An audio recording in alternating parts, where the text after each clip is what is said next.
They say YouTube can change your life, turn you into an overnight success, make you famous, or maybe even help you quit your 9 to 5.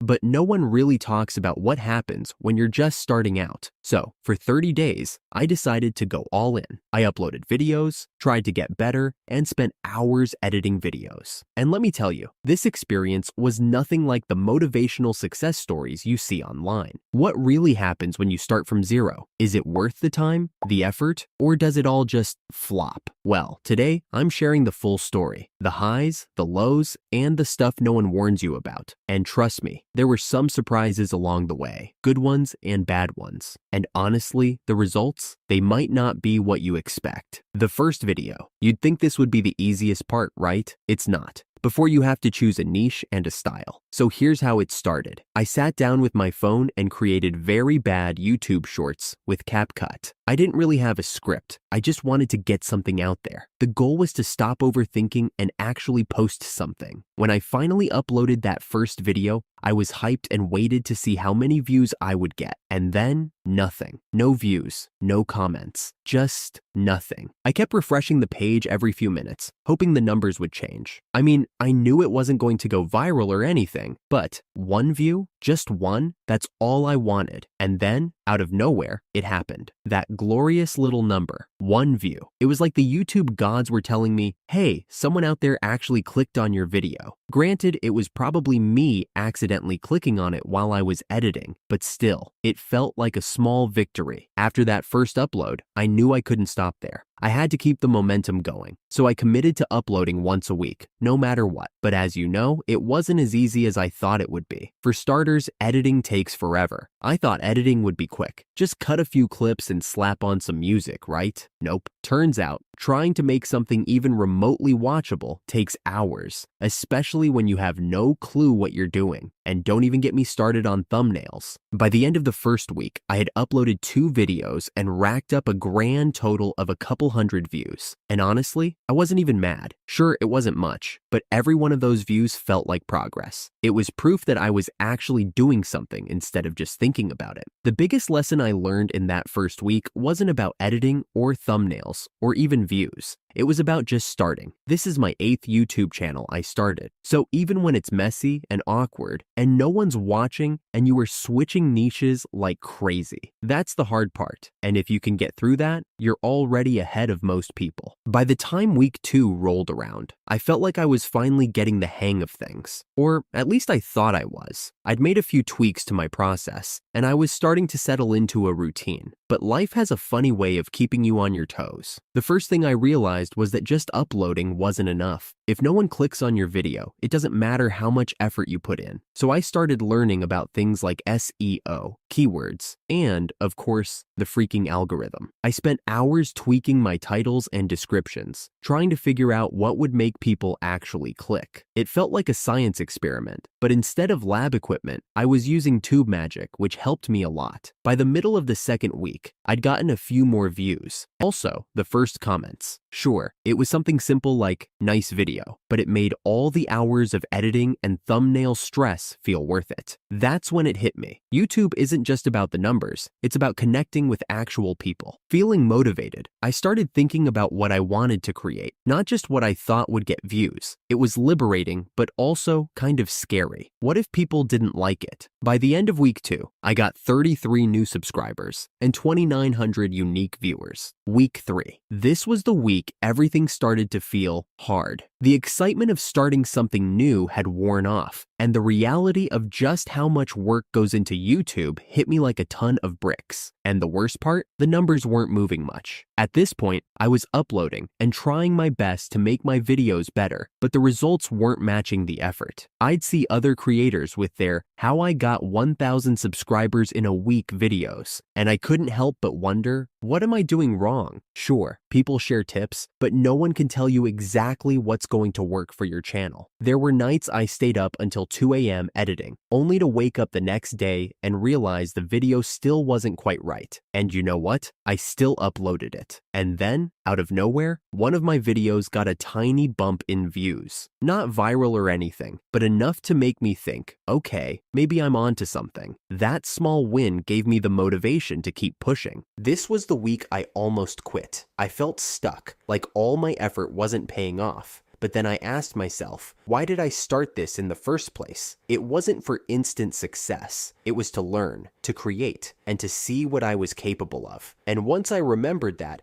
everything started to feel lighter. After week 3, I got a lot of very kind comments. Thank you all for your support. Week 4, the final stretch. By this point, I wasn't just tired, I was drained, but I was also determined. If I'd made it this far, I wasn't going to quit now. I wanted to finish strong and maybe, just maybe, figure out how to grow to 1,000 subs. At this point, I had a better idea of what my audience, or let's be honest, what my potential audience, wanted. So I focused on creating videos that I thought could actually help people or entertain them. No more throwing random ideas at the wall and hoping they'd stick. And guess what? It started to work. Slowly but surely, my watch time was going up. People were actually watching my videos all the way through. And even better, they were leaving comments. I was just proud of myself for sticking with it, for pushing through the hard days, and for finishing what I started. That alone felt like a win. All right, here it is, the moment you've been waiting for. After 30 days, here's what my YouTube channel looks like. I uploaded 6 videos, got a total of 6,400 views, 129 watch hours, and gained 228 subscribers. The other subs are coming from other videos I uploaded 3 months ago. Is it groundbreaking? No, but is it progress? Absolutely. So, if you're thinking about starting a channel, here's my advice. Just start.